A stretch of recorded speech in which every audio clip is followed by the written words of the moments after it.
Olá, bem-vindos de volta à nossa exploração. A gente falou recentemente sobre as várias facetas do desenvolvimento, né? Crescer, despertar e estar presente. Isso. Hoje, a ideia é mergulhar mais fundo em uma delas, o tal caminho do crescer. Vamos investigar um pouco esses estágios da maturidade psicológica, que é uma jornada bem interessante. Com certeza. E é legal pensar que espelha tanto a nossa história coletiva, da humanidade, quanto o nosso desenvolvimento pessoal, né? Exato. Mas olha, é bom notar que esses estágios, eles não são algo que a gente vê assim na cara. São mais como as regras da gramática da nossa percepção. Como assim? São estruturas mais profundas, sabe? Que moldam como a gente entende o mundo, nossos valores, o que nos move, nossas visões. A gente não escolhe um estágio. Ah, entendi. Não é uma escolha consciente, tipo, hoje eu vou ser racional. Não mesmo. Mas a gente pode tomar consciência deles. E com isso, talvez, atravessá-los. E lembrar também que esse crescimento, ele não é linear certinho. Certo. Acontece meio que aos pedaços, em diferentes linhas, como a gente chama. Tipo a inteligência cognitiva, a emocional. Elas podem avançar em ritmos diferentes. Faz sentido. Bom, então vamos nessa espécie de expedição arqueológica interior. Qual seria a primeira camada mais fundamental? Olha, a gente começa lá atrás, no arcaico, ou infravermelho, como alguns chamam. É o início de tudo. Foco total em instintos, sobrevivência básica. Quase sem separação entre eu e o mundo. Isso. Uma fusão quase total. É o ponto zero da consciência individual. Daí, a gente escava um pouco mais e encontra o mágico, ou magenta. Ah, o mágico. Me soa como infância. Totalmente. É o pensamento fantasioso. A criança ou a pessoa nesse estágio acredita que a imaginação pode controlar a realidade. É um mundo encantado. Mas pode ser assustador também, né? Pode, claro, porque se a fantasia controla, os medos também ganham muita força. E a necessidade de gratificação é imediata. Interessante. Fico pensando como às vezes a gente volta para esse lugar, né? Com superstição ou esperando que o universo atenda a nossos desejos só porque a gente quer muito. Exato, resquícios ficam. E depois dessa fase mágica, o que a nossa escavação revela?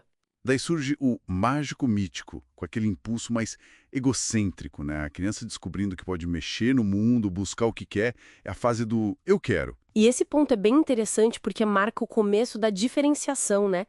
A criança começa a sacar que pode agir para conseguir o que deseja, ainda mistura a fantasia, claro, mas já com uma sensação de poder pessoal nascendo ali. Qual o próximo passo? A gente começa a encontrar as bases do que chamamos de mítico tradicional, ou AMBA. É o momento de aprender as regras, o certo e o errado segundo o grupo. A importância de pertencer, então. Família, comunidade. Perfeito. A identidade se funde muito com o grupo. Ser um bom membro é o que define a pessoa. A ordem vem da autoridade, da tradição, da moral que todo mundo ali compartilha. É fundamental para a coesão social, né? Sim, para viver em sociedade. Deixamos de ser o centro do universo para fazer parte de um universo maior, com regras. Mas imagino que essa conformidade toda não dure para sempre. Geralmente não. Aí a próxima camada que a gente encontra é a do questionamento. É o racional moderno, ou laranja. Ah, aqui a coisa muda. Muda bastante. A busca aqui é por autonomia, independência, sucesso pessoal baseado em mérito, em lógica, em resultado. A pessoa quer descobrir o próprio caminho. É o eu penso, logo existo. Bem por aí. Usar a razão para entender o mundo, para transformar. É a era da ciência, da autoafirmação, mas que também pode levar a uma competição bem forte, né? E um certo cálculo. Apaga o outro. Não apaga. Ele transcende e inclui. Essa é a chave. A razão não elimina a necessidade de pertencimento do mítico, por exemplo, mas a coloca num contexto diferente, mais amplo. Aprender a correr não faz a gente esquecer como andar. Gostei da analogia. Transcender e incluir. Importante. E aí, quando a razão e o sucesso individual começam a mostrar seus limites, o que vem? Geralmente surge uma sensibilidade maior. É o estágio pluralista, ou verde. A pessoa começa a perceber que a minha verdade racional, ela é só uma verdade. entre muitas outras possíveis. Uma abertura para outras visões. Isso. Começa a valorizar a diversidade de perspectivas, a empatia entra forte, a escuta, a busca por justiça social, por cooperação. Tem uma rejeição a hierarquias muito rígidas, sabe? Busca-se mais o consenso, o cuidado com o outro, com o planeta. É um movimento bem bonito de expansão da consciência mesmo. E você mencionou, assim, um vislumbre de algo ainda mais além. Sim, um vislumbre do que chamam de integral. Ou turquesa. É uma perspectiva que tenta ativamente enxergar o valor e a importância de todos os estágios anteriores. Então não é renegar o passado, mas integrar. Exatamente. Reconhecer que cada degrau foi e é necessário nessa escada da evolução.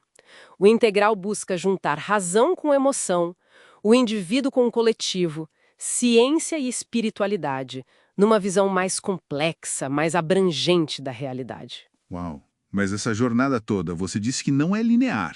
De jeito nenhum. Acontece aos trancos e barrancos. É impulsionada por experiências, por reflexão, muitas vezes por crises mesmo. E como é que a gente pode, então, conscientemente apoiar esse crescimento na gente, já que não é automático, né? Olha, uma prática que ajuda muito é a autoobservação, com atenção, sabe? Diante de um conflito, de uma reação muito forte, parar e se perguntar. Tipo, De qual lugar dentro de mim isso está vindo agora? É uma reação mais mágica, querendo controle? É uma defesa mítica de regras estabelecidas? É uma afirmação racional da minha independência? Ou é uma sensibilidade pluralista que foi ferida? entendi. Só fazer a pergunta já cria um espaço, né? Para não reagir no automático. Exatamente. Olhar para a própria reação como um dado, sem julgar de cara. E tem mais alguma coisa que ajuda. Outra coisa importante é buscar feedback. Mas um feedback genuíno. Certo. Mas não pode ser qualquer um, né? Não. Precisa vir de pessoas de confiança, pessoas que também estejam de alguma forma comprometidas com o crescimento. E a gente precisa da humildade para ouvir de verdade, mesmo quando dói um pouco. Ouvir de verdade. Aí tá um desafio e tanto. É sim. Perguntar como você me viu naquela situação, onde você acha que eu podia ter tido uma visão, sei lá, mais ampla.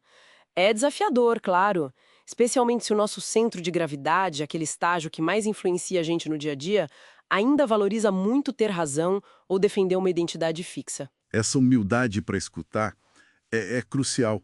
Parece que crescer, nesse sentido que a gente está falando, é um exercício constante de incluir mais. Mais perspectivas, mais complexidade, mais de nós mesmos. Até aquelas partes que a gente preferia esconder. Perfeitamente colocado. É sobre isso. É expandir nossa capacidade de entender e de responder ao mundo. O caminho do crescer nos torna mais capazes de lidar com a complexidade toda, de forma mais consciente, mais responsável e até mais amorosa, eu diria. E mais compassiva, talvez. Todas elas com mais sabedoria. Entender esses estágios realmente abre a cabeça. Que essa nossa conversa inspire quem nos ouve a continuar crescendo com mais clareza e, quem sabe, um pouco mais de leveza também. E é muito interessante pensar que esse caminho do crescer, nessa jornada toda de amadurecimento psicológico, ela não acontece sozinha, isolada. De forma alguma. Ela está, assim, profundamente conectada com outra jornada fundamental que a gente já mencionou aqui antes. O caminho do despertar. Exatamente. Que é aquela trilha para a gente reconhecer quem a gente realmente é. Aquela consciência pura por trás de todos os pensamentos, emoções e até mesmo por trás desses estágios todos de desenvolvimento que a gente falou. E como é que essas duas jornadas se encontram? Como uma potencializa a outra? Ah, essa é uma ótima pergunta. Então, acho que isso é assunto para a nossa próxima conversa, né? Com certeza. Explorar como a união desses caminhos pode criar uma base para a gente ser mais lúcido, mais amplo, mais verdadeiro. Perfeito. Então fica aqui o convite para continuar essa exploração com a gente. Até a próxima. Até lá!